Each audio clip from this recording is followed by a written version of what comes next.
जय सिया राम।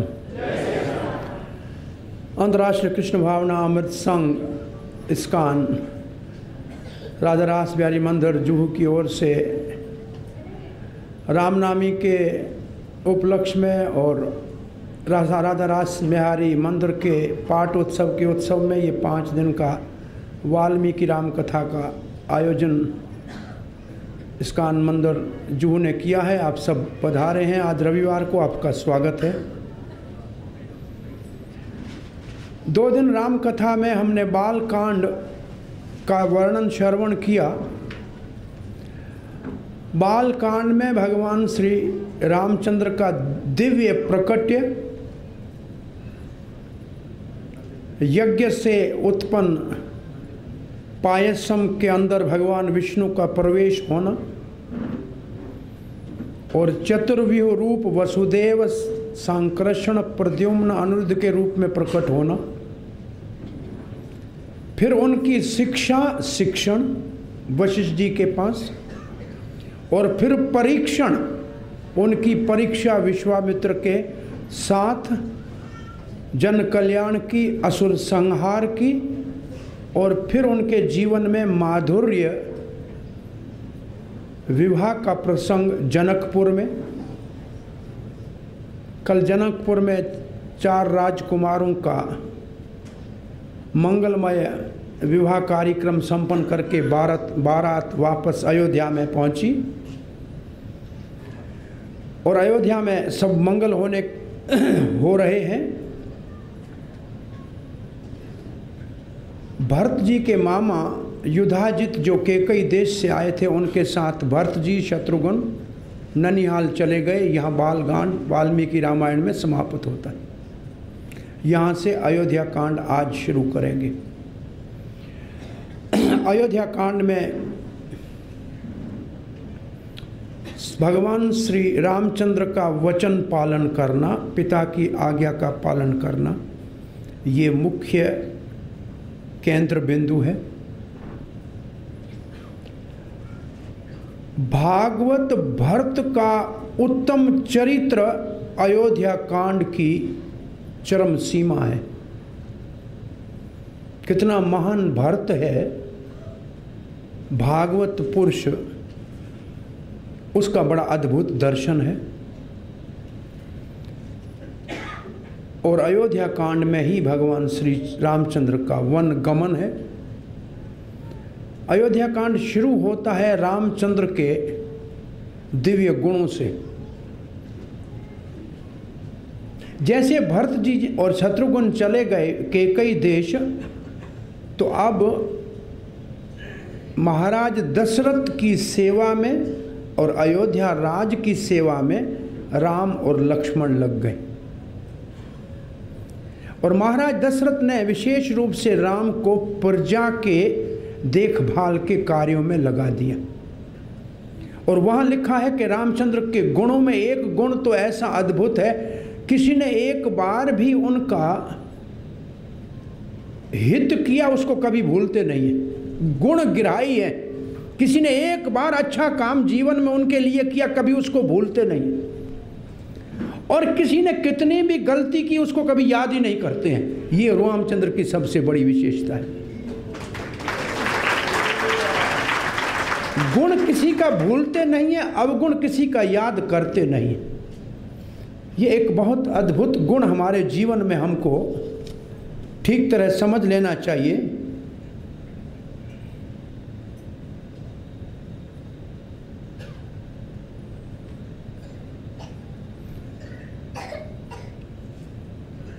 इस चिट्ठी में क्या लिखा है मैं पढ़ नहीं सकता हूं, लेकिन साइलेंस शब्द, एक शब्द साइलेंस दिखता है, उससे लगता है कि या तो मैं साइलेंस करूं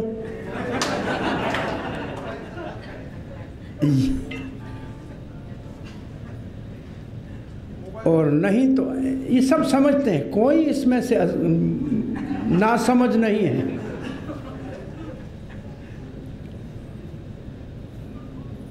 एक कथा में 1 घंटे के बाद एक बच्चा 1-2 बार बोला तो महाराज को गुस्सा आ गया। बोला बच्चे को संभाल नहीं सकते हो? दोबारा बोला। माता जी उठ के बोली, 1 घंटे से आप बोल रहे हैं, हमने आपको कहा चुप करने को। बच्चा एक बार रोया, इतना सारा परेशान हो रहे हो।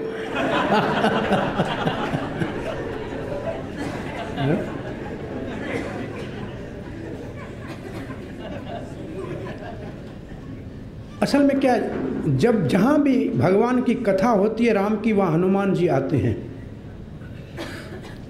और कलयुग ने भी एक संकल्प ले लिया है कि जहाँ भी कथा होगी मैं भी जाके विघ्न डालूंगा, नहीं तो मेरे को कहाँ मिलेंगे ग्राहक। सारे कथा में चलेंगे तो मेरा धंधा बंद हो जाएगा। तो कलयुग ने सीधा काम करने के लिए पहले तो जर्मनी में जाके नोकिया गांव में अपना काम शुरू किया। वहाँ से छोटे छोटे डब्बियाँ बना के सबकी जेब में डाल दी कि ये हरे कृष्णा कहें तब तक अंदर से आवाज़ आए, हरे राम से पहले हरि वो हलो करे। हरे राम नहीं हेलो, वो तो बीच में बात ही बिगड़ जाती है। तो ये कलयुग का आविष्कार है। अब आप कलयुग को सुनना चाहते हैं कि राम कथा को सुनना चाहते हैं, ये आप निर्णय कर लीजिए। हरे कृष्णा।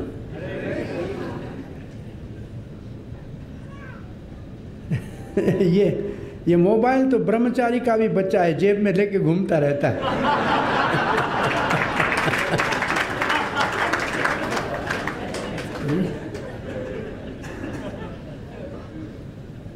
मुझे लगता है कि इसमें लिखा है कि साइलेंस करो का मतलब साइलेंस मोड पे मोबाइल को रख दो। हरे कृष्णा। तो ये एक राम जी का गुण हमारे जीवन में उतर जाए। प्रभुपाद जी ने एक बार शिक्षा देते हुए कहा कि मधुमक्खी की तरह जीवन में रहो, कड़वे से कड़े हुए नीम के अंदर से भी मिठास निकाल के ला सकते हो। और इस गंदगी वाली मक्खी की तरह कचरे के ऊपर मत बैठो, फोड़े फुंसी के ऊपर मत बैठो, दूसरों में दोष मत देखो, सब में गुण देखोगे तो सब में गुण होते हैं। तो रामचंद्र का ये एक अद्भुत गुण है, किसी का अच्छा किया हुआ भूलते नहीं है, किसी का बुरा किया हुआ याद नहीं करते। और दूसरा व्यक्ति उनसे मिलने आए तो पहले ही बोल के उसका संकोच दूर कर देते हैं, क्योंकि राजकुमार के पास जाके कोई बोले तो बेचारे को आवाज़ निकलेगा नहीं, तो आते ही कहते हैं आइए आइए भैया, आप कुशल मंगल तो है ना, मैं आपकी कैसे सेवा करूं, तो सामने वाले को बोलने में उत्साह हो जाता है। तो ये रामचंद्र की एक शैली है, किसी को उनसे मिलने में कहीं झिझक होती ही नहीं है। कोई भी जाके उनसे बात करे तो बड़े प्रेम से उनसे मिल लेते हैं। और हमेशा वो आयु में बड़ों का संग करते हैं, क्योंकि उनके जीवन के जो अनुभव है उससे लाभ लेते हैं। जो ज्ञान में वृद्ध हैं, ऋषि हैं, उनका संग करते हैं ताकि उनसे आध्यात्मिक जिज्ञासा अपनी है उसको पूर्ण करने का प्रयास करते हैं। जो बहुत बुद्धिमान व्यक्ति हैं, नीतिज्ञ व्यक्ति हैं, उनका संग करते हैं। अर्थनीति में तो इतने निपुण है कि कितना कमाना आया है, कितना खर्च करना है। एक शुक्र नीति भागवत में है अर्थ की, अपने कमाई के 5 भाग करने चाहिए, इसको शुक्र नीति कहते हैं। 1 भाग भगवान की सेवा के लिए, दूसरा भाग पब्लिसिटी के लिए, विज्ञापन के लिए, तीसरा भाग इन्वेस्टमेंट करने के लिए ताकि ज़्यादा कमाया जाए, चौथा भाग रिश्तेदारों के साथ मेल जोल ठीक रखने के लिए, 5वां भाग अपने आजीविका के लिए। जिसने अपनी कमाई के ये 5 भाग किए वो अर्थशास्त्र के अनुसार हमेशा सुखी रहेगा। पहले भगवान का भाग और दूसरा विज्ञापन का, ताकि पब्लिसिटी होगी ना तो और धन आएगा, इन्वेस्टमेंट, और पुत्र मित्र बंधु बांधु रिश्तेदारों के साथ, और एक अपने आजीविका के लिए। सभी अपने ऊपर लगाने की जरूरत नहीं। तो ये भगवान राम बड़े अर्थशास्त्र में नीतिज्ञ थे, सारी प्रजा उनसे प्रेम करती थी। और एक दिन महाराज दशरथ ने एक सभा बुलाई, अपने मंत्री बुलाए और जो भी छोटे छोटे जनपद थे वहाँ से गणमान्य सब जनता को बुलाया और कहा देखो आपकी सेवा करते करते कई हजारों सालों से इस हमारे पूर्वजों की अयोध्या राजधानी में मैं आपकी रक्षा करते आ रहा हूँ। अब मेरी उम्र ढलने जा रही है और मैंने श्री रामचंद्र के अंदर सब सद्गुण देखे हैं और मेरी इच्छा है कि मैं उनको युवराज के पद के ऊपर अभिषेक कर दूं। आपका क्या मत है, आप राय दीजिए।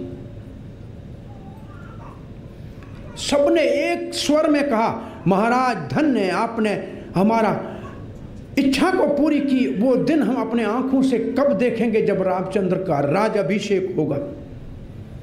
अब दशरथ अंदर तो बड़े खुश हो गए कि सभी सम्मति दे रहे हैं, लेकिन राजनीति के निपुणता के अनुसार कहने लगे, इतने जल्दी मेरे हाँ में हाँ मत मिलाओ, कुछ विचार करके बताओ, क्यों आपको मेरे राजा होने में क्या आपत्ति है।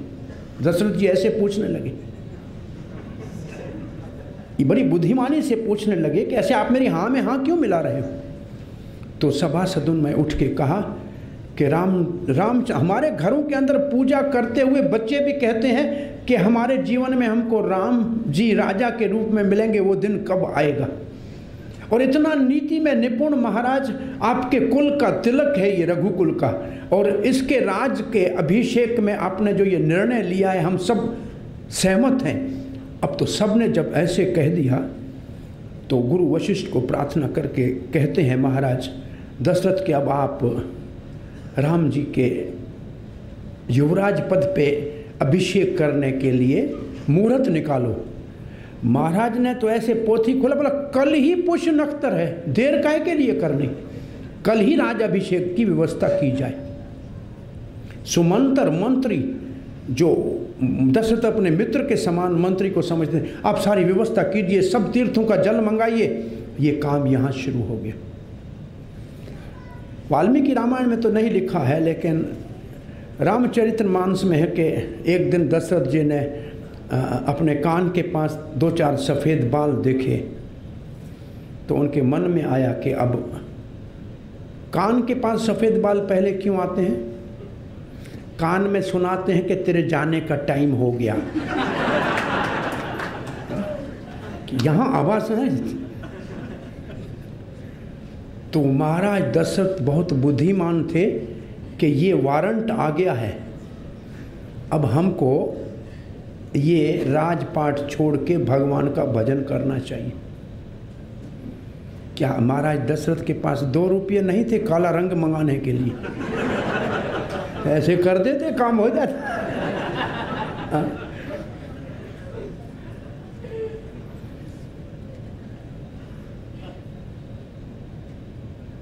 ये सब प्रकृति के नियम बने हुए हैं, समय के साथ विरक्त होना चाहिए। पूरी वैदिक संस्कृति के अंदर हर एक राजा महाराजा राज भोगने के बाद बच्चों को राज तिलक देके वनवास में जाके ऋषियों के पास अपने जन्म को सार्थक करते थे। ये पूरी वैदिक संस्कृति की शैली है। महाराज दशरथ ने ये निर्णय ले लिया, तैयारी चारों, ये तो खबर तो ऐसे फैल गई चारों ओर सुगंध की तरह। सब लोग तैयारी अपने आप अपने घर के बाहर वो केले के पत्ते लगा रहे हैं, नारियल रख रहे हैं, बहुत सुंदर सजा के अक्षपत्र पीले ये और पत्तियां, नगर नगर से लोग इकट्ठे हो रहे हैं। कल अभिषेक देखा जाएगा चारों ओर से। और रामचंद्र को दशरथ जी ने बुलाया अपने पास, कहा बेटा अब सद्गुण संपन्न तो हो, लेकिन पिता के नाते मुझे आपको राजनीति के विषय में कहा है कि कहना ये है कि बेटा जितने अभी आप निम्र हो, जितनी आप में अभी निम्रता है, हम्बलनेस है, राजा बनने के बाद इसको और बढ़ा देना। प्रजा को अपने पुत्र के समान समझना। प्रजा को दुख होए तो आपके हृदय में उसकी पीड़ा होनी चाहिए, और उसके दुख के निवारण से पहले आप भोजन भी नहीं करें तो अच्छा है। भाव ये है कि प्रजा, अगर प्रजा आपके सामने आने में डरती है, इसका मतलब आपके चरित्र में कोई कमी है। अगर आपके सामने आने में कोई डरता है, इसका मतलब आपको अपने मन की बात नहीं कह सकता है, इसका मतलब आपका उनके साथ संबंध अच्छा नहीं है। तो बेटा ये सब गुण आप अपने में पहले हैं, लेकिन पिता के नाते मैं आपको ये शिक्षित दे रहा हूँ कि प्रजा पुत्र होता है, प्रजा पुत्र के समान होती है। इसलिए पुराने ज़माने में राजा महाराज जब बाहर निकलते थे लोग फूलों की वर्षा करते थे, क्योंकि वो पुत्र के समान अपनी प्रजा का पालन पोषण करते थे। जब से राज अभिषेक तो होता नहीं है, गुरुजनों की शिक्षा राजाओं के पास रही नहीं, तब से राजाओं ने प्रजाओं के हृदय के ऊपर राज करना नहीं, दिमाग के ऊपर डंडे से राज करना शुरू कर दिया। तब से आजकल का कोई राजा अकेला बाजार में जाएगा तो लोग गोलियां बरसाएंगे। फूल बरसाने वाला जमाना चला गया, अब तो गोलियां बरसेंगी। किसी राजा में ये हिम्मत है कि बाजार के अंदर जाके घूम के आ जाए? नहीं आ जा सकता। और रामचंद्र के चरित्र में आप आगे देखेंगे कि वो तो सामान्य कपड़े पहन के और नगर पूरे के अंदर भ्रमण करके आ जाते थे। और चारों जो देखते थे कि एक जगह आप देखेंगे कि सीता जी रथ में आ रही है और लोग उसको देख रहे हैं, तो बोला आप नीचे उतर के आए ताकि सब लोग आपको निकट से देख पाए। ये मर्यादाएं जो राज की हैं। और दशरथ जी वहाँ उनको विदा करते हैं और राम जी माँ कौशल्या के पास जाके प्रणाम करते हैं। माता सिर को सूंघ के कहती है, आशीर्वाद दे के पिताजी ने आज शिक्षा दे के हमको कहा है कि कल युवराज पद के ऊपर अभिषेक होगा। माँ कौशल्या की खुशी के आंसू आते हैं कि भगवान विष्णु की मैं आराधना करती हूँ। श्री रंगनाथ, जो बड़े से बड़ा दुनिया का मंदिर है श्री रंगनाथ, ये श्री रंगनाथ का विग्रह कौशल्या के महल में पूजित हुआ करता था। ये तो राम जी ने विभीषण को दिया था और विभीषण ले जाते हुए जहाँ अभी मंदिर है यहाँ रख दिया, और इसका मुख अभी भी लंका की तरफ है और वहाँ से ये हिला नहीं। आज भी ये मान्यता है कि विभीषण प्रतिदिन इस मंदिर में सुबह मंगला दर्शन करने आते हैं, अभी भी लगे विभीषण आते हैं। और रामायण में तो एक ऐसा प्रसंग आता है कि एक बार विभीषण जल्दी में थोड़ी देर से आए और विभीषण का कद कितना होगा, वो त्रेता युग का होगा, नहीं तो भी 18-20 फुट से लंबा होगा। वो जो अंदर जा रहे थे, किसी ब्राह्मण के ऊपर उनके पांव का अंगूठे का नाखून लग गया और पूरा ब्राह्मण दब गया नीचे। नब गया तो सब लोगों ने इकट्ठे होके उसको मारना चाहा, लेकिन 50 लोग तो चारों ओर उसके खड़े हुए, फिर भी वो 50 उनसे 15 फुट लंबा खड़ा था, पहुंच नहीं पाए। तो वहाँ फिर क्या किया, उनको एक गुफा में बंद कर दिया। ये समाचार रामचंद्र के पास पहुँचा। रामचंद्र का राज अभिषेक हो चुका था। रामचंद्र ने भरत को कहा, भरत आप इस राज को देखिए, पुष्पक विमान मैं श्री रंग क्षेत्र में ले चलो। उतरे, सबने श्री राम का सम्मान किया और कहा कि एक असुर को हमने बांध के रखा है इस गुफा के अंदर, उसने एक ब्राह्मण के ऊपर उसका पांव पड़ गया, बड़ी चोट आई है। तब रामचंद्र ने, उनका ये अद्भुत गुण है, कहा दास का दोष मालिक उसकी सजा भोगता है। ये विभीषण मेरा भृत्य दास है, आपको दंड देना है तो मेरे को दीजिए। अब तो सारी प्रजा रामचंद्र के चरण पकड़ के कहती है, महाराज आप तो हमारे प्राणनाथ हो, आपको कैसे दंड देंगे। फिर बोला मेरे सेवक को निकाल दो। विभीषण को वहाँ से निकलवा के रामचंद्र ने वापस लंका भेजा। तो रामचंद्र का ये गुण है। और शरणागत ऐसे हैं कि एक बार कोई कह दे कि मैं रामचंद्र आपका हूं, उसका दोष तो देखते ही नहीं और उसकी रक्षा का तो वचन कर लेते हैं, उसके अवगुण कभी नहीं देखते। शरणागत में अवगुण कभी नहीं देखते। ये तो प्रसंग हमको मिलेगा जब विभीषण शरण लेने के लिए आएगा, सेतु बंधने से पहले आकाश में खड़ा है विभीषण, 4 मंत्रियों के साथ आया है, कहता है श्री राम मैं आपके शरण में हूं। और नीचे से सुग्रीव कहता है रावण का भाई है, ये तो इसको बिल्कुल हाथ नहीं, इसको तो शरण में लेना ही नहीं है। अंगद कहता है बांध के रख दो, पहले परीक्षा लेनी पड़ेगी। हनुमान जी कहता है नहीं, अच्छा आदमी है, इसने मेरी रक्षा की थी। रावण ने जब कहा कि मार दो, तब इसने कहा दूत को नहीं मारा जाता है। इसकी बेटी त्रिजटा तो सीता की सहायता करती थी, इसको मारना नहीं चाहिए क्योंकि अच्छा आदमी है, इसको संग में ले लेना चाहिए।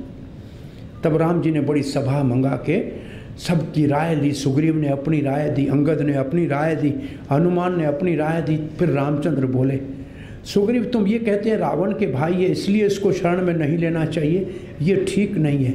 शरण में लेने वाले के अंदर कोई अवगुण देखा नहीं जाता है।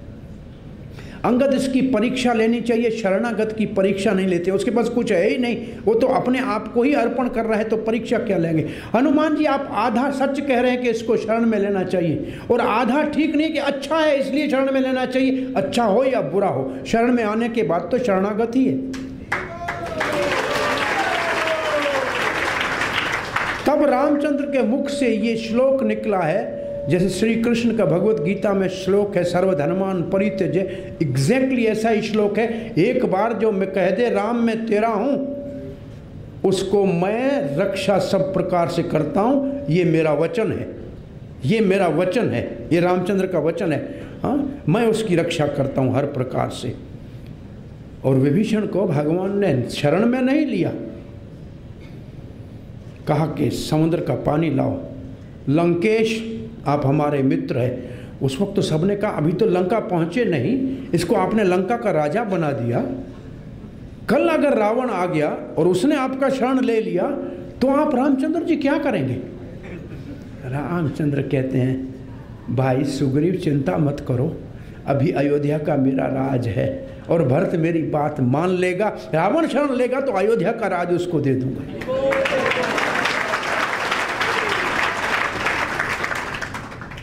युद्ध भूमि में नागफांस में बंधे हुए रावण को, रामचंद्र को अपने हुए दुख नहीं हो रहा था। भरत को मूर्छित देखा शक्ति से, तब कहते मैंने वचन किया है विभीषण को लंकेश बनाना, ये मेरा वचन तो नहीं टूट जाएगा। वो वचन की चिंता ज्यादा होती थी अपने, क्योंकि अरण्य कांड में रामचंद्र का जो मुख्य केंद्र बिंदु सारे का है ऋषियों को दिए हुए वचन का पालन करना और सारे दंडक अरण्य को राक्षसों से शून्य कर देना। एक जगह है नागपुर से 60 किलोमीटर की दूरी पे, उसका नाम है रामटेक। रामटेक का मतलब वहाँ राम जी ने ये वचन दिया था ऋषियों को, अब इस अरण्य में, इस दंडक अरण्य में कोई भी राक्षस नहीं रहेगा और मैं सबका संहार कर दूंगा। तो राम अपने वचन के ऊपर कितना सत्य कहते हैं राम जी। सीता, समय आने के ऊपर मैं शील छोड़ सकता हूं, सीता आपको छोड़ सकता हूं, लक्ष्मण आपको छोड़ सकता हूं, लेकिन अपने वचन को नहीं छोड़ सकता। ये रामचंद्र के वचन की मर्यादा का वर्णन वाल्मीकि रामायण में है और ये अरण्य कांड का तिलक है कि वचन की। और भागवत के अंदर आप देखेंगे तो बलि महाराज के वचन पालन की महिमा है। गुरु ने मना किया तब भी वचन से नहीं हिले, भगवान छल करने के लिए आए तब भी अपने वचन से नहीं हिले। तब आज एक शब्द हमारी भाषा में चल पड़ा है, अरे भाई बलिदान दे दिया। बलिदान शब्द कहाँ से आया? बलि महाराज से आया, जिसने अपना सर्वस्व भगवान को अर्पण कर दिया। तो वचन पालन की कितनी बड़ी महिमा है, ये पूरा आगे हम इसका दर्शन करेंगे। राम जी के राज अभिषेक की तैयारियां हो रही हैं, पूरी अयोध्या दुल्हन की तरह सज गई है। एक बार फिर राम जी को बुला के दशरथ जी ने और गुरु जी ने कहा अब तो पूजा पाठ करना, कुश के ऊपर रात को शयन करना और कल सुबह सवेरे पुष्य नक्षत्र में आपका राज अभिषेक होगा। सब तैयारियां अपनी जगह हो रही है। चांदनी रात में सबसे ज्यादा सबको सुख होता है लेकिन एक दुखी होता है। वो कौन दुखी होता है? चोर। चोर को बड़ी चिंता होती है, ये चांदनी रात है, लोग देख लेंगे, चोरी कैसे करेंगे। तो ये चारों ओर चांदनी की तरह चमक रही है अयोध्या, लेकिन देवता अपने बाल खींच रहे हैं कि ये राज रामचंद्र का राज अभिषेक हो गया तो ये यहां राज करेंगे, तो रावण को मारेगा कौन? देवता चिंता हो के सरस्वती को कहे, मां सरस्वती जाओ कुछ करो, ये हमारा सारा काम बना बनाया बिगड़ जाएगा। कितनी प्रार्थना करते, भगवान को कहा था कि आप अवतार लो, और फिर अभी राज अभिषेक हो गया और यहीं रुक गए तो रावण को तो मारने वाले काम में देर हो जाएगी। सरस्वती ने कहा ये हम तो इतने खुशी के मौके पे मैं जाके कोई मुश्किल खड़ी कर दूं, लेकिन क्या करूं, कर्तव्य पालन करना है। वो घूम के देखती है तो पूरे अयोध्या के अंदर एक भी ऐसा नहीं है जिसके हृदय में राम का प्रेम पूर्ण भरा हुआ नहीं हो। तो अब किसको जाके देखे? घूमते घूमते एक ही व्यक्ति उसको दिखाई दिया जिसके हृदय में राम के लिए प्रेम नहीं था, और वो थी कुबड़ी मंथरा। और सरस्वती ने जाके कुबड़ी मंथरा के ऊपर अपना जादू चलाया। पद्म पुराण में लिखा है कि देवताओं ने एक अप्सरा को मथुरा के रूप में कई देश में भेज दिया था कि समय आने के ऊपर कई के साथ जाना और रामचंद्र को वनवास भेजना ताकि रावण को मारने में देर न हो। ये वर्णन भी अपनी जगह पे है। तो आज मंथरा छत के ऊपर चढ़ी है कैकेयी के महल के, चारों ओर देखती है कि ये हो क्या रहा है, इतना सारा अयोध्या सज धज गया, बात क्या, हमको अभी तक पता नहीं लगा। तो सामने कौशल्या के महल से राम को दूध पिलाने वाली धा माँ को देख के पूछती है ये हो क्या रहा है बहन? बोला मालूम नहीं आपको, रामचंद्र का कल राज अभिषेक होगा। अरे सरस्वती ने तो पहले ही उनका बटन बदल दिया था, उसके अंदर तो सांपनी की तरह क्रोध आ गया। नीचे दौड़ती कुब्बड़ से गई, देखा तो कैकेयी आराम से पलंग के ऊपर लेट रही है। बोला आराम से लेट रही है, तेरा आहित हो रहा है, तुम्हें पता नहीं है? कैकेयी बोला कुबड़ी, तेरे को किसी ने मारा है क्या? तू कभी ऐसे बोलती है, लक्ष्मण तुम्हारे को कभी डांटता है, आज किसी ने तुम्हें मारा क्या? नहीं मुझे नहीं मारा है, तेरा हित हो रहा है। बोला मेरा क्या ये अहित हो रहा है? बोला राम जी का राज तिलक हो रहा है। तो कैकेयी उठ के एक हार निकाला, बोला इतना शुभ समाचार दिया है मंथरा, आज तक तुमने मेरा हृदय खुश कर दिया। मेरा पुत्र राम भरत से भी मुझे प्रिय है, वो तो कौशल्या से ज्यादा मुझसे प्रेम करता है, उसको राज अभिषेक मिलेगा तो हमारा तो आनंद हो गया। मंथरा कहती है ये तो तीर काम नहीं किया, आप नहीं जानती हो महारानी कैकेयी, ये आपका अहित होगा, कौशल्या राजमाता बनेगी, आप दासी बनोगी। मेरी बहन कौशल्या मुझसे प्रेम करती है, राम मेरे को माता के समान समझता है, राम के विषय में कुछ कहा तो तेरे जबान निकाल लूंगी। अब कहती है तीसरा तीर निकालती है और मंथरा कहती है रामचंद्र के बेटे राजा बनेंगे, रामचंद्र के बाद भरत तो राज वाली लाइन से भी निकल जाएगा, संभव है कि कभी भरत को देश निकाला दिया जाए और कभी मरवाया भी जा सकता है। अब कैकेयी का दिमाग एकदम उल्टा हो गया, ऐसे कभी मैं नहीं होने दूंगी, राम का राज तिलक नहीं हो सकता। कैकेयी ने एकदम, यहां सीखना क्या है, कुसंग आदमी को 1 मिनट में पलट देता है। कितने अच्छे विचार थे कैकेयी के। अन्य रामायणों में ऐसे लिखा है एक जगह, एक दिन श्री रामचंद्र, पहले तो ये लिखा है कि श्री रामचंद्र कौशल्या के महल से ज्यादा कैकेयी के महल में रहते थे।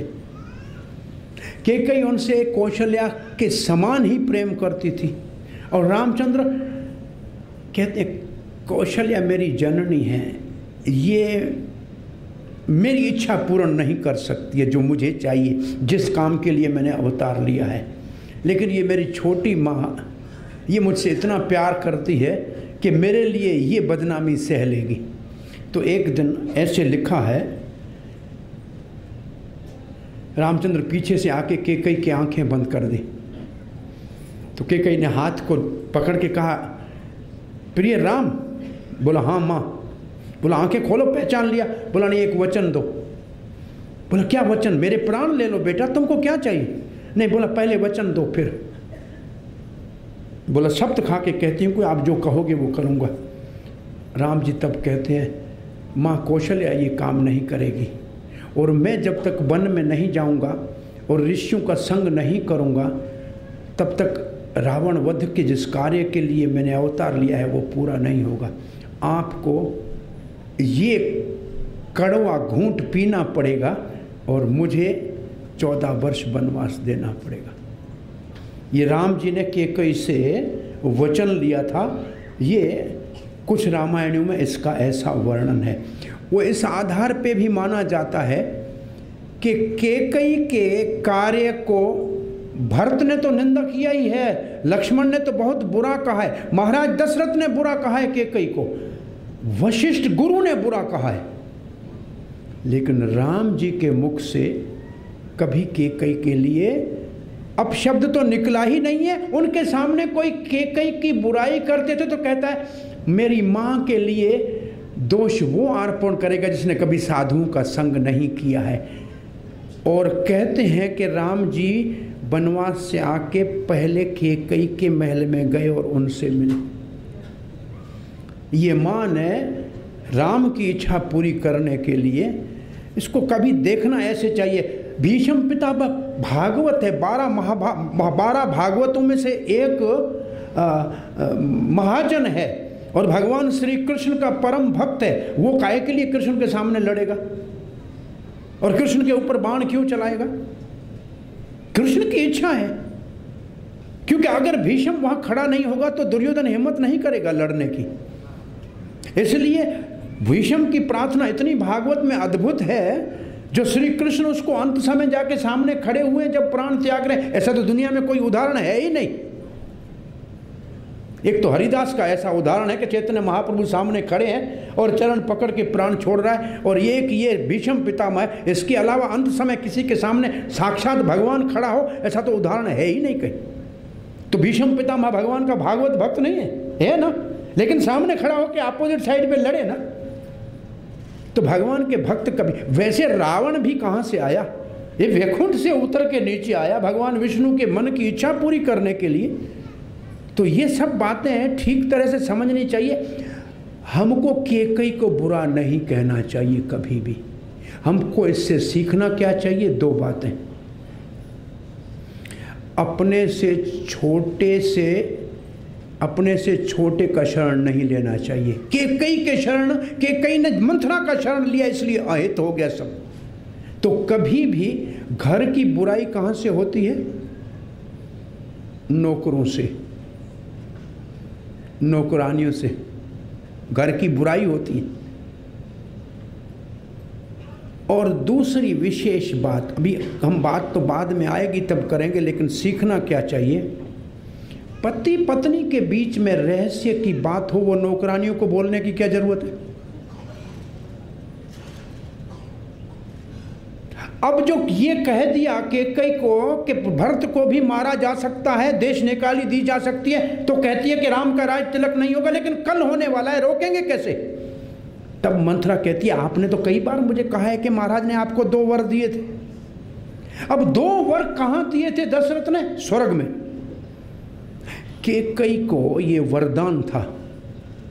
वो युद्ध में निपुण थी, महाराज की सारथी थी, महाराज देवताओं के लिए लड़ रहे थे। महाराज के रथ के पहिए के अंदर से जो एक्सल में जो कीला लगा है वो निकल गया। कीला जो निकल गया, केकई ने अपनी उंगली उस कीले के अंदर जगह पे डाल दी। युद्ध चलता रहा, नहीं तो गिर जाता, रथ गिर जाता, पहिया गिरता, महाराज हार जाते, प्राण निकल जाते। ये केकई को वरदान था। उसकी उंगली तो लोहे से ज़्यादा सख्त थी। और जब महाराज की विजय हो गई और केकई ने उंगली निकाली, महाराज ने देखा ये तो आपने मेरे प्राणों की रक्षा की है, इतना बड़ा कष्ट आपने सहा है मेरे लिए, मैं बहुत प्रसन्न हूँ, आप मांग लो, आपको वर क्या चाहिए? बोला आप ही मेरे वर हैं, और कौन सा वर मुझे चाहिए? केकई का बहुत सुंदर उत्तर था, आप ही तो मेरे वर हैं, और क्या वर मैं मांगूं आपसे? नहीं मैं आपको वर दे, अपने पास रख लीजिएगा, कभी ज़रूरत पड़ेगी तो मैं दूंगा, मुझे क्या ज़रूरत पड़ेगी आपके होते हुए आपसे वर लेने की। ये कहा केकई का भाव तो ऐसा था। लेकिन आज ये मथुरा को क्यों बताया कि हमको वो 2 वर दिए हैं? ये अगर नौकरानी को नहीं बताया होता तो आज ये दिन देखने नहीं पड़ते ना। तो केकई को कभी बुरा मत कहना, लेकिन उनसे ये सीखना कि अपने से छोटों का शरण नहीं लेना चाहिए, और नौकरानों को पति पत्नी के बीच की बातें नहीं बतानी चाहिए। और नौकरानी जब रखी जाए तो कम से कम पता होना चाहिए आई कहाँ से है। ये जब पता देखा कि ये केकई कहाँ, ये मंथरा कहाँ से आई है, तब कहीं उसकी एड्रेस पता मिला नहीं। हमारे पास एक संकीर्तन में भक्त आया था, 2 साल अच्छी तरह से सेवा किया। एक दिन सुबह मैं देखूं तो संकीर्तन लीडर मेरे पास आके घंटे सुबह सवेरे जगाया। मैंने बोला क्या हुआ? बोला प्रभु जी वो भक्त दिख नहीं रहा है, कहाँ है? मतलब भक्त गया है, कोई उछ हो गया? बोला भक्त नहीं, वो 40-50 हज़ार कैश है, वो भी उसके साथ गया। तो मैंने बोला उसका पता करो। बोला उसका पता नहीं कहाँ से आया था, नाम सबको पता है उसका, वो आया कहाँ से था, उसका गांव कौन सा है, कुछ पता नहीं है। तो ऐसे बहुत से समस्याएं होती हैं कि अपरिचित को, इसलिए बुद्धिमान लोग कहते हैं कि जो पहले आपको अच्छी तरह से परिचय है उसकी छोटी मोटी गलती के ऊपर उसको निकालना नहीं, क्योंकि वो उसको आप जानते हो ना कम से कम। और दूसरा नया कोई लाओ 2-4 दिन में सब कुछ ले जाए तो क्या करोगे?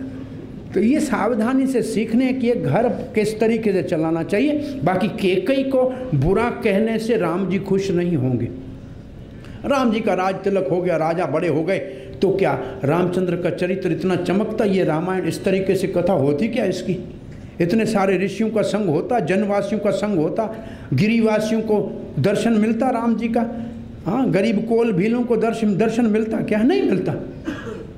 तो सोने को जब तपाया जाता है तब वो कुंदन बनता है। और श्री रामचंद्र जी ये सिखा रहे हैं हमको जीवन के अंदर कि जीवन की जो रास्ता है वो हमेशा ऊपर नीचे चलता है।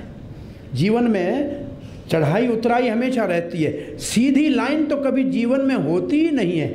डॉक्टरों को मालूम है दिल की सीधी लाइन तो केवल मरे हुए आदमी की होती है। सीधी लाइन अगर आ गई इसका मतलब आदमी मरा हुआ है। कभी मत समझना कि जीवन सीधी लाइन है, हमेशा उतार चढ़ाव आएगा। और हर हाल में प्रसन्न रहना, ये अभी थोड़ी देर में हम देखेंगे। अब तो मंथरा ने कहना 2 वर मांग लो।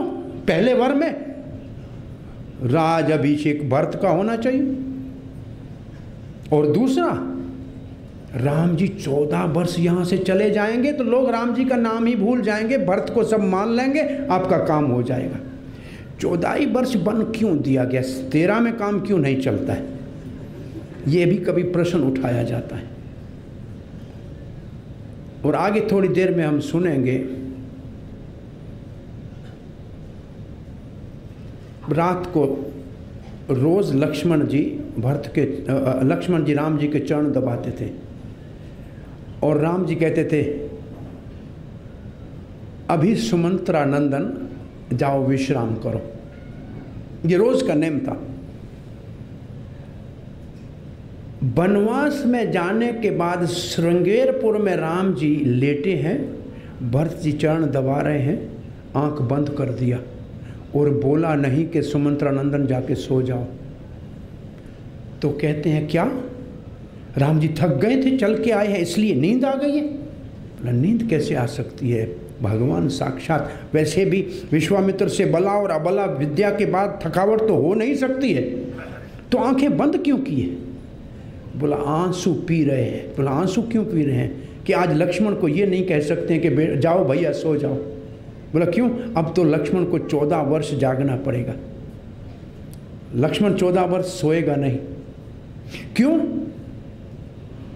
मेघनाथ इतना शक्तिशाली है, उसको 14 साल ब्रह्मचारी और जिसने कभी नींद नहीं की हो वो मार सकता है, और कोई नहीं मार सकता है।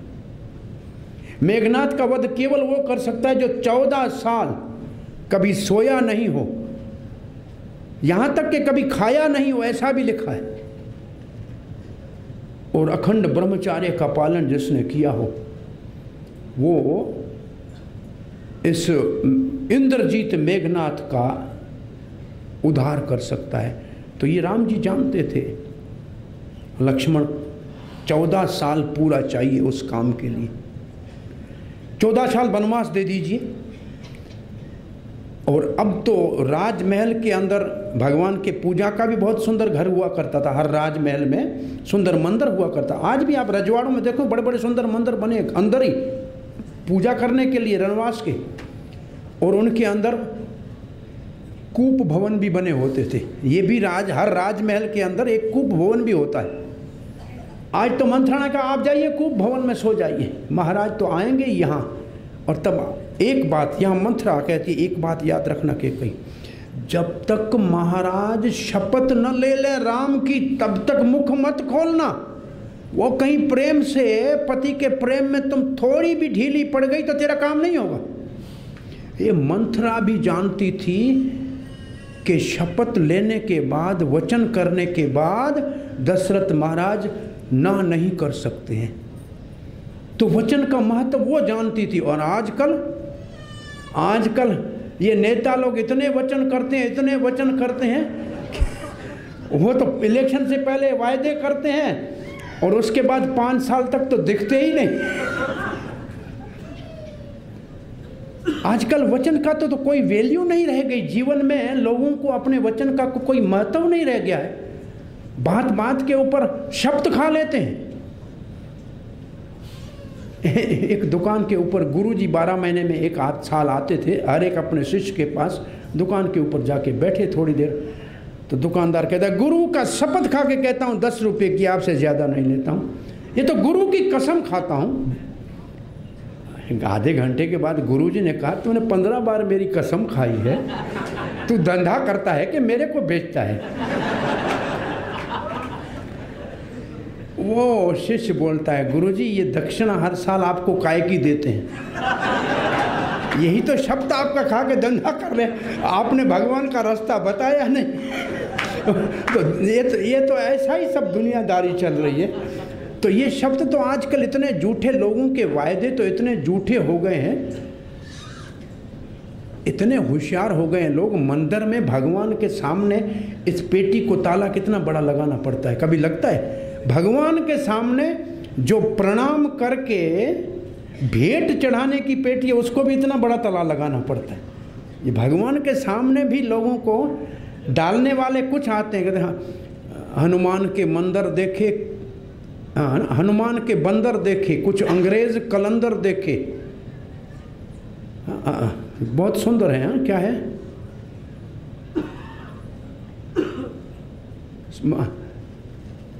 कुछ पापी उनके अंदर देखे।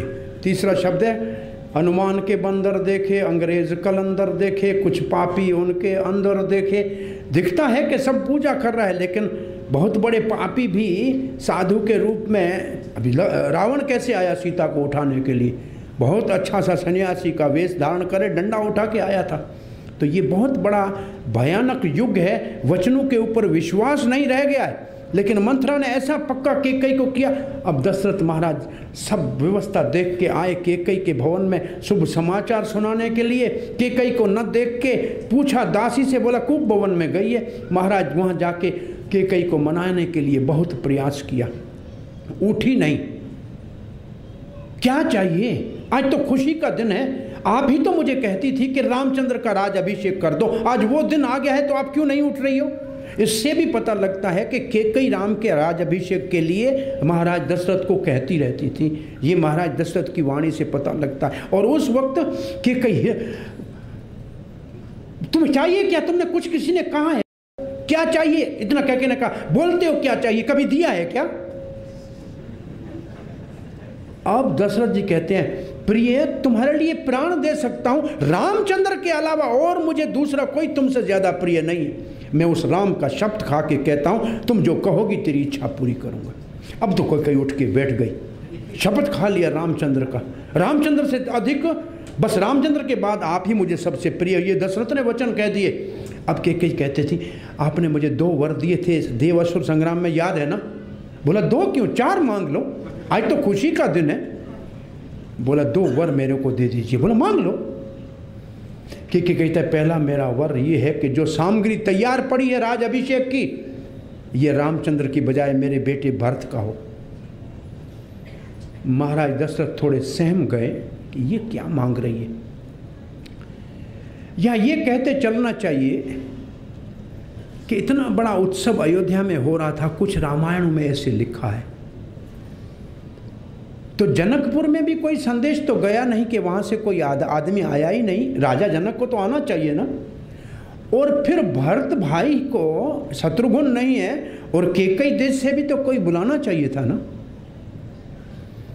तब वो लिखते हैं कि दशरथ महाराज को ये विश्वास था कि एक तो मेरी आयु बढ़ती हुई जा रही है, और पुष्य नक्षत्र गुरुजी ने निकालना है, भले काम में देर नहीं करनी चाहिए। ये तो दोनों राज हमारे अपने सगे संबंधी मित्र हैं, ये राम जी के लिए तो प्रेम उतना ही करता है जैसे मेरे हृदय में। और भरत राम को देख के प्रसन्न हो जाएगा तो उसके हृदय में अपनाप थी। लेकिन कुछ रामायणों में ऐसे भी लिखा है कि कैकेयी के पुत्र को राज देने का लिख के दे के आए थे महाराज दशरथ कैकेयी देश में, और इसलिए उन सब के न होने, गैर हाजिरी में, उनके अनुपस्थिति में ये राज तिलक होने जा रहा था। तो ये ऐसा दिखता है पूरी रामायण को ऐसे देखने से कि ऐसी स्थिति में राज तिलक हो रहा है जब जनकपुर से कोई नहीं आया हुआ है, कहीं कई देश से कोई नहीं आया हुआ है। कारण क्या है? कारण कुछ नहीं है, महाराज का विश्वास है सबके ऊपर। फिर भी ये थोड़ा सा, और कैकेयी को हमने आपको पहले दिन बताया था कि उनके पिताजी ने कान में कह दिया था कि आपके पुत्र को राज तिलक देगा, ये महाराज दशरथ ने हमको लिख के दिया है और वो हमारे पास लिखत है। तो ये सब बातें भी अपनी जगह पे हैं, लेकिन वाल्मीकि रामायण में अच्छी तरह से खोज करने से कहीं दशरथ के मन में कोई कुविचार नहीं है। दूसरा वर मांगने के लिए कैकेयी ने मुंह खोला। रामचंद्र जटाजूट बांधकर और वलकल पेड़ों के छाल के वस्त्र पहन के आज अभी यहां से 14 साल वनवास जाएंगे। महाराज दशरथ एकदम पहले तो मूर्छित हो गए, और फिर जब थोड़ा सा सचेत हुए तो कैकेयी तो मेरे प्राण क्यों लेना चाहती हो? राम के बगैर मैं कैसे जीवित रह सकता हूं? चांद अपनी शीतलता छोड़ दे मैं मान सकता हूं, सूर्य अपना गर्मीपन छोड़ दे ये मैं मान सकता हूं, सांप अपनी मणि निकलने के बाद जीवित रह सकता है, लेकिन मैं राम के बगैर जीवित नहीं रह सकता। ये तो क्यों मांग रही हो कैकेयी?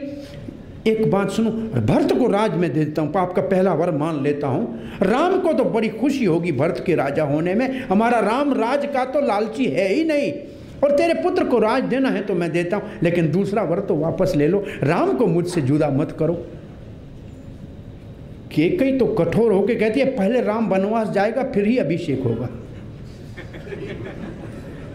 अब यो तो सरस्वती ने तैयार करके, ये तो देवताओं का पूरा काम था और राम को भी वचन दिया होता, अब कैकेयी को तो कठोर होकर ये कार्य करना ही था। महाराज दशरथ फिर मूर्छित होते हैं, पूरी रात कभी चरण पकड़ते हैं, कभी क्रोध करते हैं, और कभी तो कहते हैं तुम्हारे भरत के राजा बनने के लिए भी मेरे राम का यहां रहना जरूरी है, कि राम नहीं होगा तो भरत राज नहीं करेगा। ये कैकेयी तो सुन लो, तेरे भरत को राजा बनाने के लिए भी राम की जरूरत है, राम नहीं रहेगा तो भरत राजा नहीं रहेगा। एक नास्तिक होते हैं और दूसरे आस्तिक होते हैं ना, हाँ, एक एथिस्ट होते हैं। एथिस्ट की डेफिनेशन क्या है रामरूप जी? जब हम एथिस्ट किसको बोलते हैं? One who does not believe in God. So atheist को अथिस्ट कहने के लिए भी गॉड की जरूरत है। हाँ? अगर गॉड नहीं होगा तो अथिस्ट कैसे उसको कहोगे? हाँ, one who does not believe in God, तो गॉड तो चाहिए अथिस्ट किसी को कहने के लिए भी। तो बगैर भगवान के तो किसी को नास्तिक भी नहीं कह सकते हो। तो राम नहीं होगा तो भरत राज नहीं करेगा। एक कथा बताई दशरथ जी ने कि आपके पिता कैकेयी अश्वजीत, उसको पक्षियों की भाषा आती थी। एक दिन कुछ पक्षी बोले और तुम्हारे पिताजी हंसे। तुम्हारी मां ने पूछा इसका अर्थ बताओ। पिताजी को गुरु ने कहा था कि पक्षियों की भाषा का कभी अर्थ बताया तो तुम्हारे प्राण निकल जाएंगे। अब तुम्हारी माता ने बहुत जिद किया, लेकिन आपके पिता ने अर्थ नहीं बताया क्योंकि वो अनर्थ हो जाता। तो ऐसे मैं आपको बताता हूं कि आप ये अपने वचन को छोड़ दो, नहीं तो मेरे प्राण चला जाएंगे। अब सुबह हो गई। इस सारे बहुत बड़ा लंबा ये वार्तालाप दशरथ और कैकेयी का रात को।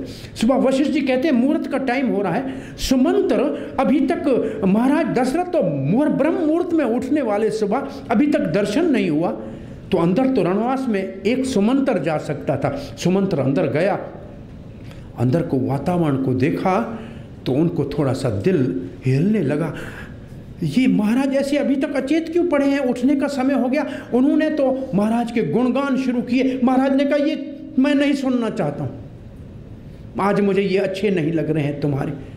महाराज बोले नहीं। तब कैकेयी ने झूठ बोला, सफेद झूठ।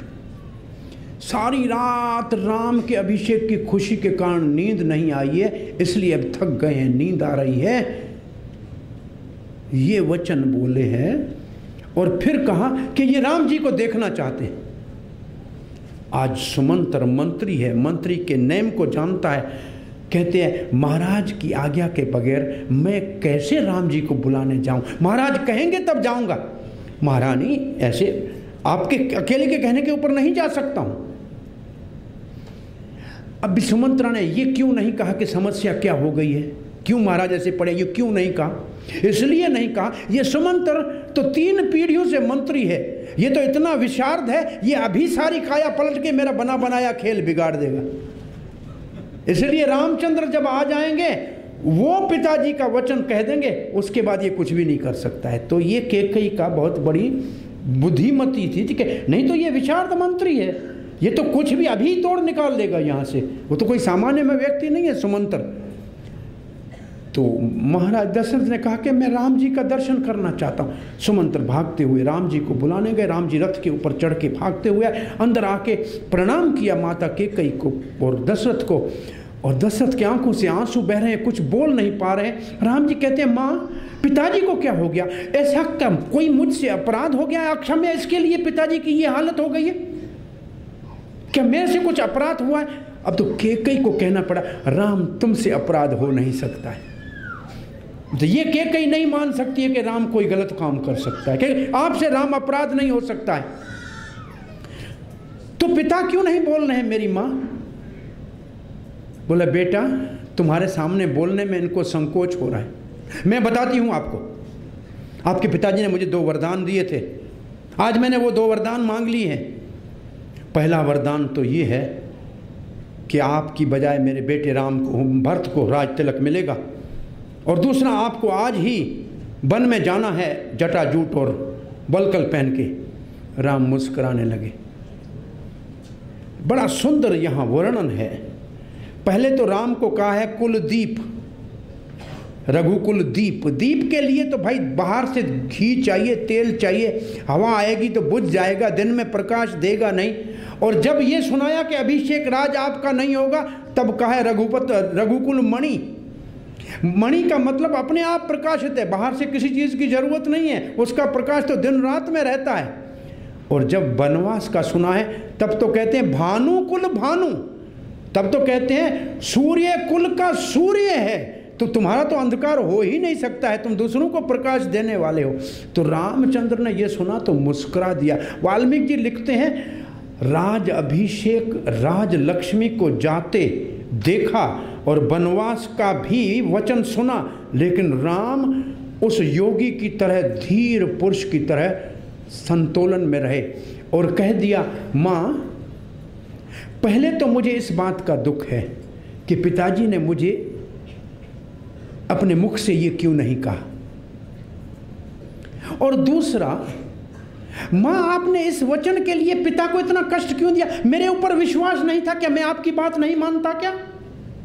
इससे लगता है कि आप मुझसे प्रेम नहीं करती। और फिर राम जी कहते हैं सुन लो, लोग पक्षपात कहेंगे आपको मेरी मां, भरत को तो दिया राज कितना छोटा देश का, और हमको इतना बड़ा वन प्रदेश का राज दे दिया, तुम तो लोग कहेंगे तुमने अन्याय कर दिया। वन में तो मुझे अकेले अपनी सुरक्षा की जरूरत पड़ेगी, और यहाँ पूरे नगर की सुरक्षा भरत को दे दिए, महाराज को भी लोग पक्षपाती कहेंगे। और राम जी के और कहते मैं तो आज पिताजी की आज्ञा पालन करने के लिए प्रणाम करके राम जी यहाँ से निकले हैं। बाहर रथ को खड़ा देखा, रथ कोचवान का चढ़िए।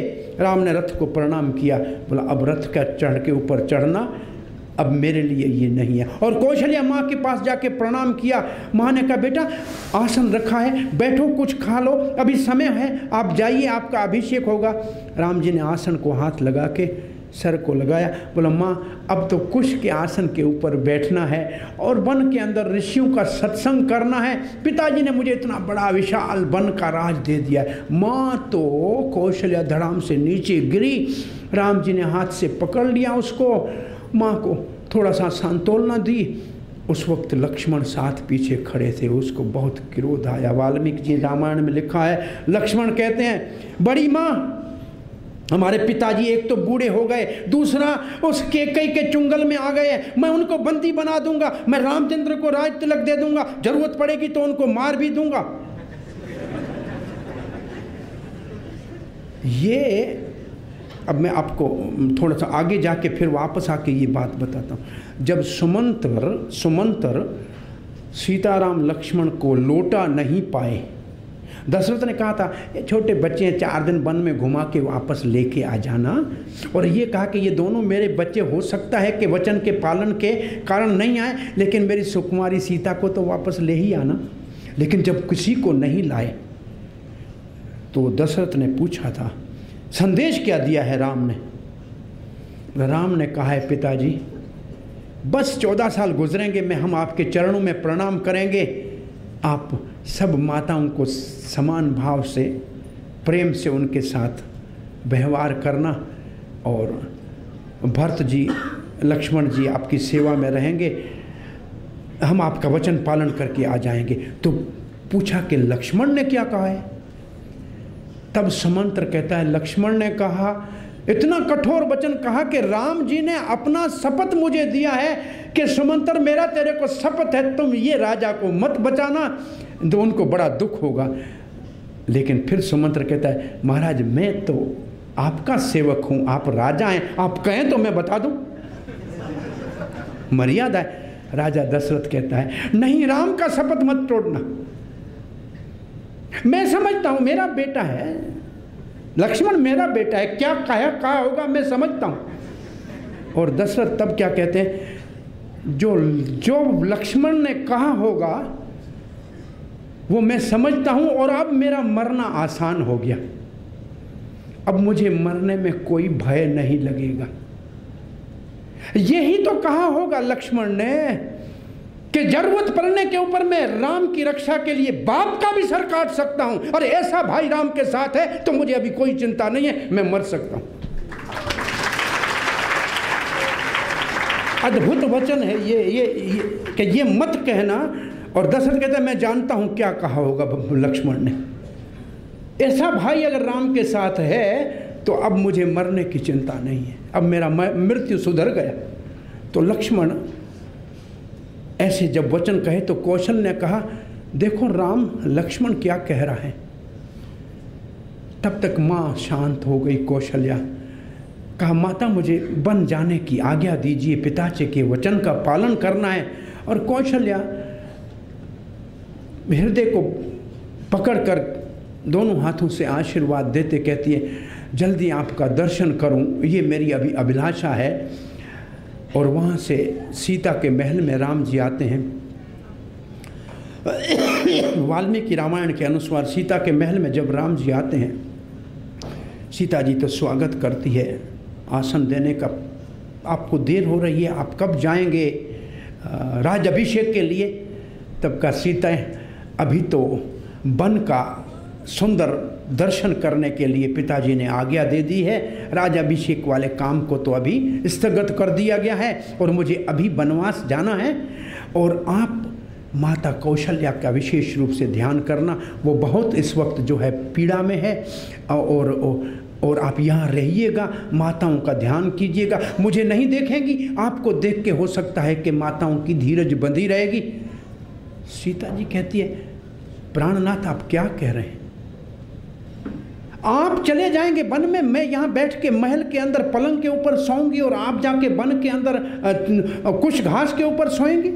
नहीं, मैं ऐसे नहीं कर सकती हूँ, मैं आपके साथ चलूंगी। राम जी कहते वन में बहुत बड़ा भयानक होता है, रास्ता कांटों वाले होते हैं, पत्थर होते हैं, आपके चरण तो सुकुमार हैं, आप कैसे उधर चलेंगी? तब तो सीता कहती है मैं वन में आपकी सेवा के लिए जाना चाहती हूँ, आपके आगे आगे चलूंगी, मैं कांटे को कुचलती हुई आपका मार्ग बनाती हुई चलूंगी, पेड़ के नीचे आप थक जाएंगे तो मैं आपकी चरण दबाती रहूंगी। सीता ने बहुत अद्भुत ऐसा भाव प्रकट किया है। राम जी ने कहा है बहुत कष्ट होगा जनक नंदनी, आप हमारे साथ चलेंगी तो। तब तो सीता ने वाल्मीकि रामायण में थोड़ा सा रोष से कहा है कि आप इतने डरपोक क्यों हैं, मेरे पिताजी को ये पता होता तो धनुष तोड़ने के बाद भी मेरे को वर में आपको नहीं देते कि आप मुझे ऐसे छोड़ के चले जाएंगे। तब तो राम जी निरुत्तर हो गए। कहा सीते ठीक है, फिर तुम तैयारी करो, अपने पास जो भी संपत्ति है इसको ब्राह्मणों में बांट दो। अपने सेवकों को लेकर राम जी ने कहा महाराज वशिष्ठ, हमारे पिताजी इस वक्त हमारे विरह के कारण बिल्कुल व्याकुल है, माताएं बहुत व्याकुल हैं, भरत भाई और शत्रुघ्न है नहीं, ये हमारे सेवक हमारे पुत्र की तरह हैं और सीता ने इन सेवकाओं को अपनी पुत्री की समान समझा है। आज हम जा रहे हैं, इनकी 14 साल तक भोजन की व्यवस्था देखभाल, इनको कभी कष्ट न हो, इनको हमारे पुत्र पुत्रियों के समान संभाल के रखना। ये जो मर्यादा और फिर सब जितना भी धन धान्य था वो सब बांट के सब में बांटने का कहा। तो एक रोचक कथा है कि एक ब्राह्मण आया तो बोला तुम्हारी लाठी हो, एक बार दुबला पतला, तो जितनी तुम्हारी लाठी है उतनी दूर फेंको, जितनी गाय है वो सब तुम्हारी है। तो ऐसे उसको सब कुछ दिया। तब लक्ष्मण सुनते हुए कहते हैं मैं भी आपके साथ चलूँगा भैया। बोला नहीं, कौन देखभाल करेगा पिताजी की, भरत तो है यहाँ है नहीं, शत्रुघ्न यहाँ है नहीं, माताएं इतनी कष्ट में है। मैं किसी को माता पिता के कुछ नहीं जानता हूँ, मैं राम जी सिर्फ आपको जानता हूँ, आपके बगैर तो मैं जीवित रह नहीं सकता, न सीता जीवित रह सकती है, हमको तो साथ लेके चलना पड़ेगा। भरत जी का लक्ष्मण का आग्रह देख के राम जी ने कहा अपने अस्त्र शस्त्र से 2 बड़े सुंदर तरकश तीर और तलवारें निकाल के जल्दी आओ, तैयार होके पिताजी से विदा होने के लिए जाना। लेकिन पहले एक बात सुनो लक्ष्मण, माता सुमंत्रा से जाके आज्ञा लेकर आओ। लक्ष्मण सुमंत्रा को प्रणाम करके कहता है माता, वन में जाने की आज्ञा मांगने के लिए आ रहा हूं। राम जी ने कहा है माता से आज्ञा मांगो। तो सुमंत्रा कहती है तो माता से आज्ञा मांगने को कहा तो सीता से आज्ञा मांगनी थी ना, मेरे पास क्यों आयो? मैंने तो आपको सीता को समर्पित कर दिया था, आपको तो उन्हीं से आज्ञा मांगनी चाहिए थी। लेकिन अगर आ ही गए हो तो बेटा आज सुन लो, आज से राम तुम्हारे लिए दशरथ की जगह पिता हैं बड़े भाई के साथ, और तुम्हारी माता जानकी है, और बन ही तेरे लिए अयोध्या है। और मैं मां तब तुमसे संतुष्ट होंगी जब तुम इनकी अच्छी सेवा करके और इनके साथ वापस 14 साल के बाद मुझे प्रणाम करेंगे, तब मेरा हृदय गदगद हो जाएगा। ऐसी मां सुमंत्रा जैसी नहीं है, ये अद्भुत माता है। ऐसी माता जिसने अपने दोनों पुत्र ऐसे सेवा में लगा दिए, ये अद्भुत माता आज ये हृदय के ऊपर पत्थर रख कैसे कह रही है। अब तीनों राम लक्ष्मण सीता कैकेयी के महल में प्रवेश करते हैं, प्रणाम करते हैं। महाराज दशरथ के तो आंसू बह रहे हैं, बोल नहीं पा रहे हैं, लेकिन फिर हिम्मत करके बोलते हैं राम, मैं तो धर्म का पालन करता हूं, मैंने वचन दे दिया है, मैं तो छोटी रानी के मोह में फंस के ये वचन दे दिया, लेकिन तुम तो बेटा मेरे को बंदी बना के राजा बन जाओ। ये राजा दशरथ कहते हैं, इतने व्याकुल हैं कि उनको ये समझ में नहीं आ रहा है कि मुझे क्या कहना चाहिए, मुझे बंदी बना लो, तुम राज करो बेटा, तुम कहाँ जाओगे?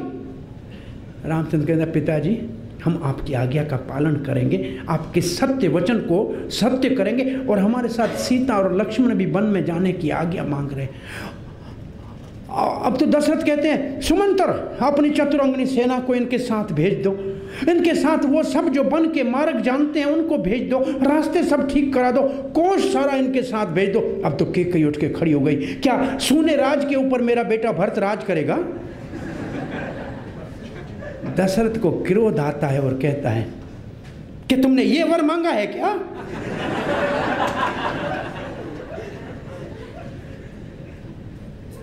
यह वर तो नहीं मांगा है ना। लेकिन कहाँ चुप होने वाली थी कैकई। वो तो अंदर से जाके वो पेड़ों की छाल के वस्त्र लेके आ गई। कहा राम जी जल्दी करो, ये पहनो, पिताजी की आज्ञा के पालन करने में देर मत करो। उस वक्त सुमंतर खड़े खड़े को क्रोध आ गया और कहा कुल घातनी, तुम पति की हत्यारी बनोगी।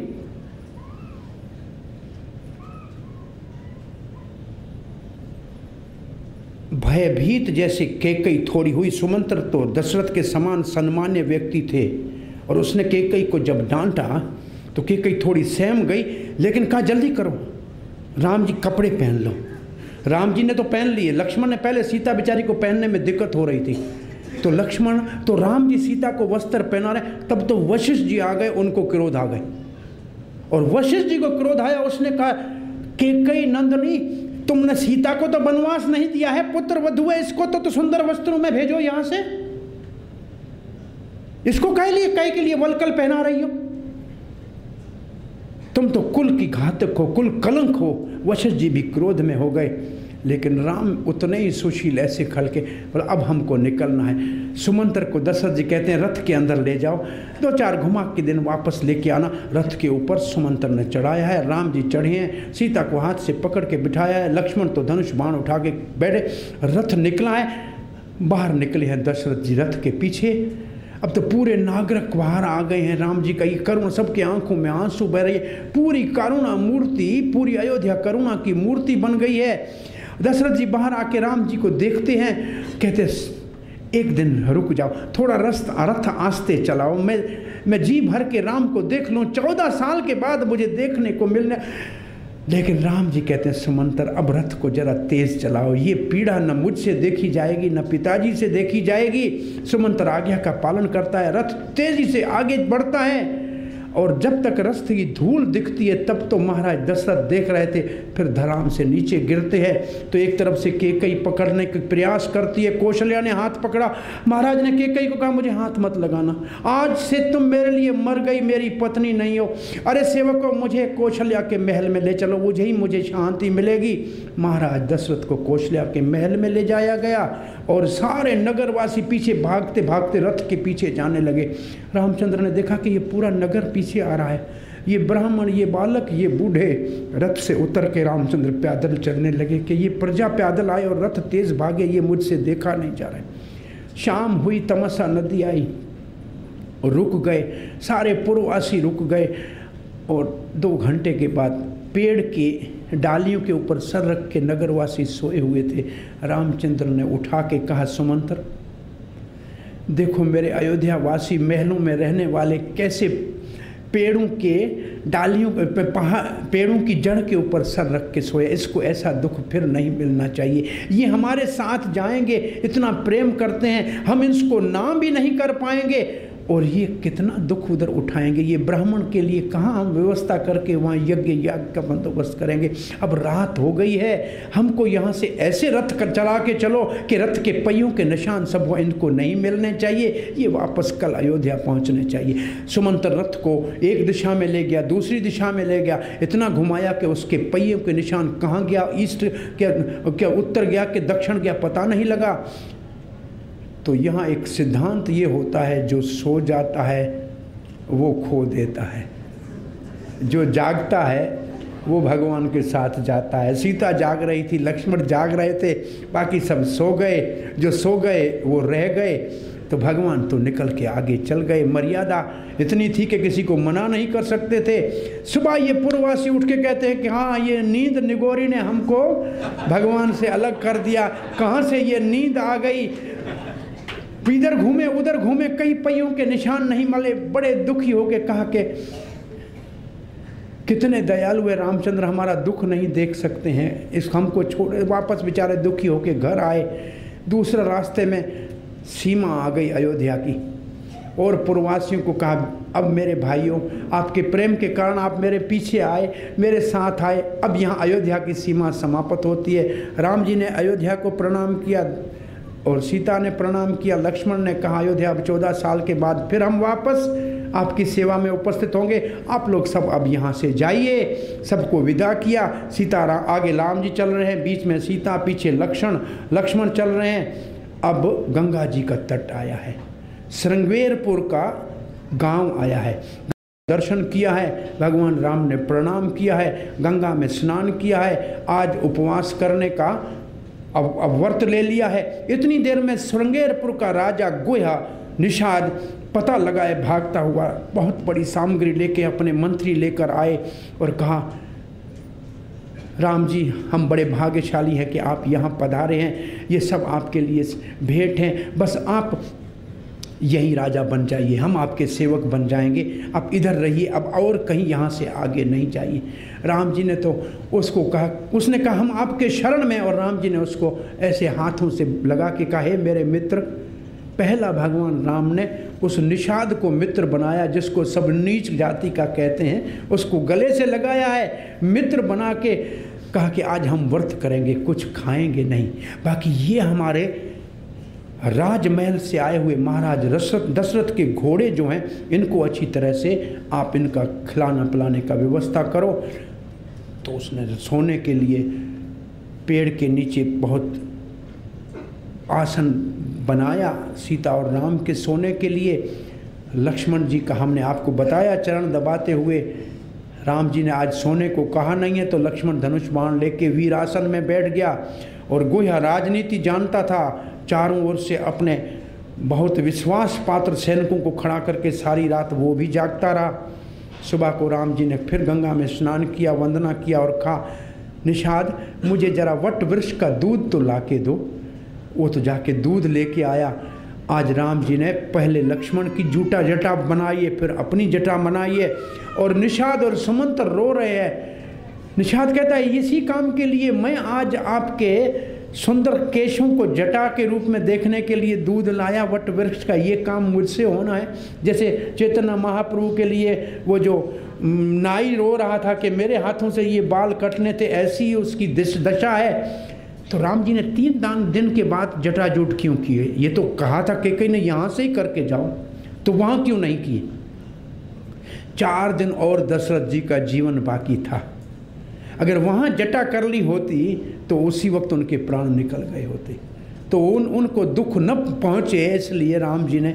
और फिर माँ कौशल्या कैसे भी धीरज बांध चुकी थी और ये जटाओं को माँ देख नहीं सकती थी, इसलिए आज तीसरे दिन जटाएं बांधी है और फिर कहा है कि अब हमको गंगा पार करना है। इस गंगा पार में यहाँ, और फिर सुमंत्र को कहते हैं अब आप यहाँ से वापस जाइए।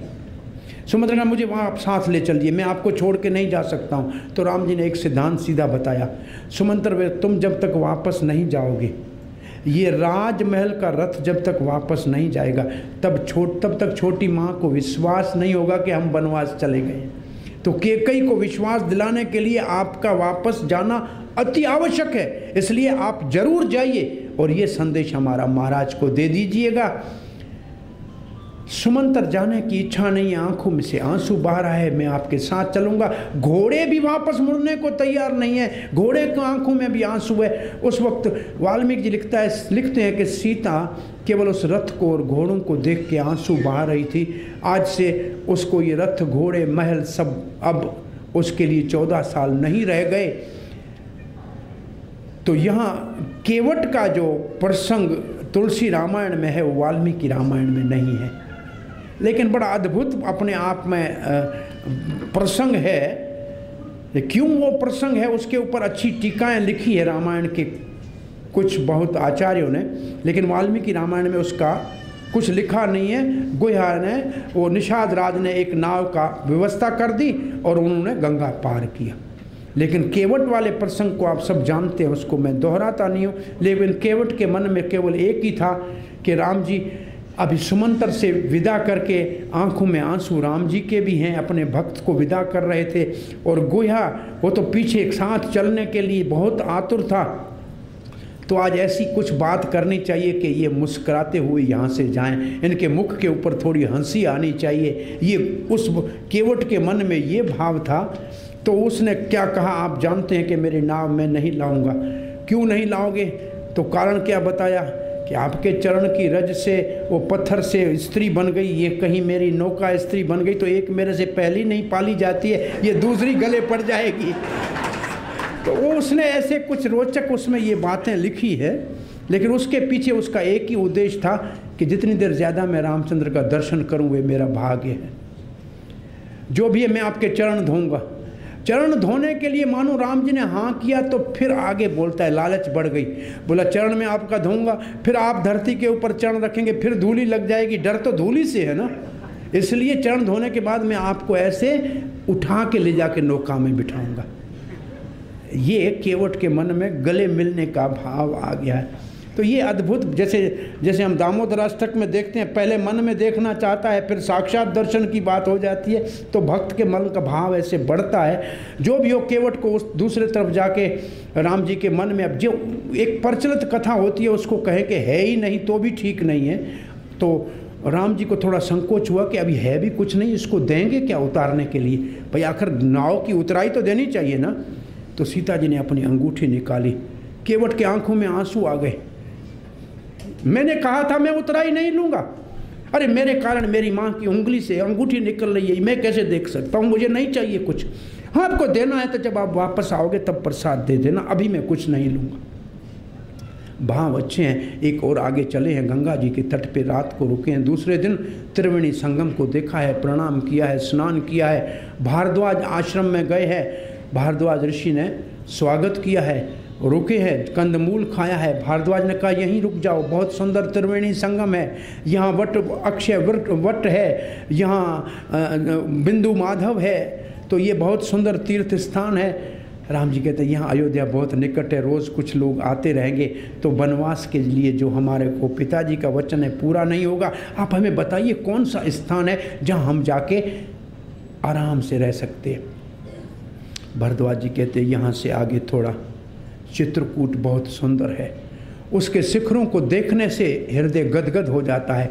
कमदगिरी है, वहाँ मंदाकिनी बहती है, इतना सुंदर ये स्थान है, आप राम जी वहाँ विश्राम कीजिए, वहाँ जाके रहिए। अब सीताराम लक्ष्मण यहाँ से चलते हैं, इसके चलने में कितने पूर्ववासी मिलते हैं, कितना उनको बातचीत होती है, कितने लोग इनको देख के आश्चर्य करते हैं, ये बड़ा अद्भुत सारा वर्णन है।